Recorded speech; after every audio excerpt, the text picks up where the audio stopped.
दोस्तों, सऊदी अरब के मक्का शहर में मौजूद काबा मुसलमानों की सबसे धार्मिक जगह है।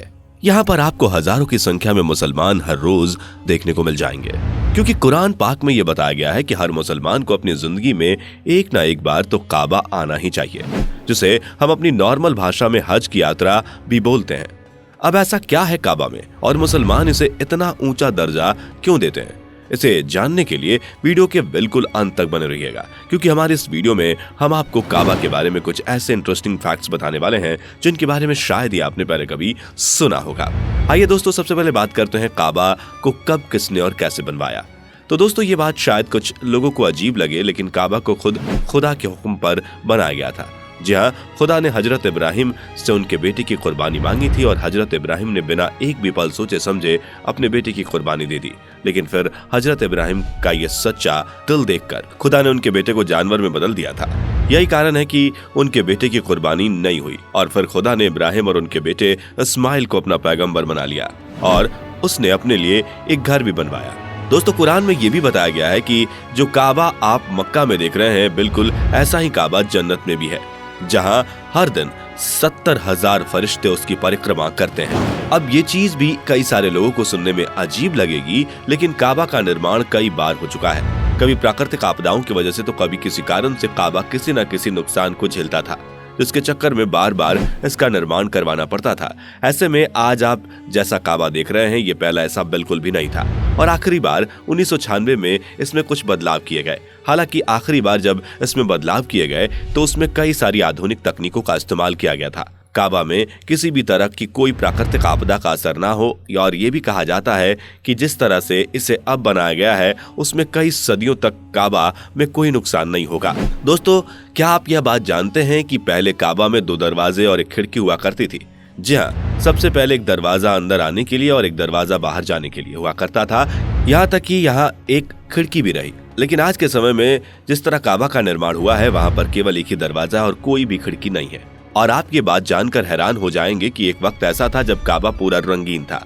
जी हाँ, आज काबा की पहचान बने काले रंग की जगह कभी हरे, लाल और सफेद रंगों ने ले रखी थी, जो उस रूप में लोगों को बहुत ही प्यारा लगता है। दोस्तों, हम आपको बता दें कि घाटी के निचले हिस्से में होने की वजह से बारिश के वक्त काबा में अक्सर पानी भर जाता था, लेकिन चाहे बारिश हो या फिर बाढ़ आए, यहाँ पर आने वाले श्रद्धालुओं की कोई कमी नहीं होती थी। और फिर चाहे जितना भी पानी क्यों न भरा हो, वो सच्चे दिल से काबा में ईश्वर के दर्शन करने आते थे।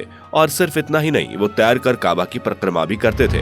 हालांकि अब आसपास की जगह पर बदलाव करके इस तरह की स्थितियों पर काबू पा लिया गया है और तब से पानी में तैरते हुए श्रद्धालुओं की गहरी आस्था का वो दृश्य देख पाना लगभग नामुमकिन सा हो गया है, क्योंकि जब श्रद्धालु तैरते हुए काबा की परिक्रमा करते थे तो नजारा कुछ और ही होता था।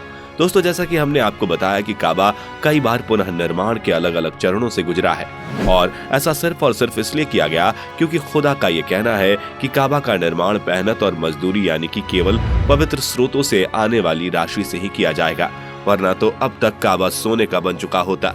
लेकिन श्रद्धालु ये बात जानते हैं कि उनका खुदा केवल पवित्र स्रोतों से आने वाली राशि के बनाए गए घर में ही रहेगा। यही वजह है कि कई बार बड़े बड़े लोग काबा का अच्छे से निर्माण तो करना चाहते थे, लेकिन पवित्र स्रोत से आए पैसों की कमी के कारण नहीं कर पाते थे।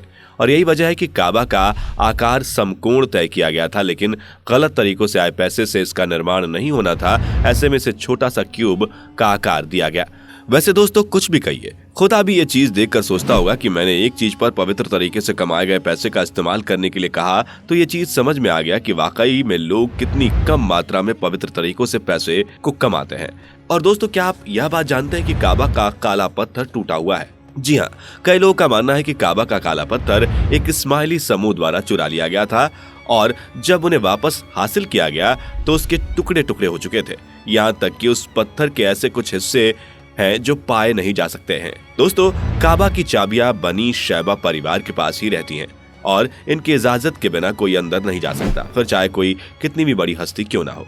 काबा में उन्हें अंदर जाने के लिए इनसे इजाजत लेनी ही पड़ती है। अब आपको बता दें कि काबा के इतिहास में कई सारी गौरवपूर्ण बातें छुपी हुई हैं, जिससे हमको काफी कुछ सीखने को मिलता है। जिसका सबसे बड़ा उदाहरण तो आप यही ले लीजिए कि दुनिया भर के मुसलमानों को जोड़ने वाली कड़ी का सबसे अहम स्रोत काबा ही है, क्योंकि दुनिया भर में रहने वाले मुसलमान चाहे जिस भी मुल्क में या फिर कॉन्टिनेंट में क्यों ना रहते हो, वो चाहे जैसी भी लाइफस्टाइल क्यों ना जीते हो, लेकिन उन्हें एक करने वाला ये काबा ही है। जो उन्हें खुदा के घर से कम नहीं लगता, और यहाँ लोग जाते ही इसलिए हैं ताकि वो खुदा से रूबरू हो पाए। अब दोस्तों, आपका इस पर क्या कहना है, हमें कमेंट करके जरूर बताइएगा। और इस तरह के इंटरेस्टिंग वीडियो को लगातार देखते रहने के लिए हमारे शानदार चैनल को लाइक, शेयर और सब्सक्राइब करने में बिल्कुल भी कंजूसी ना करिएगा। दोस्तों, आपकी स्क्रीन पे 2 और वीडियोस दिख रही हैं, जिसे देखने के लिए आप इस स्क्रीन पर क्लिक करें। दोनों देखिएगा, बहुत अच्छी वीडियो बनी है।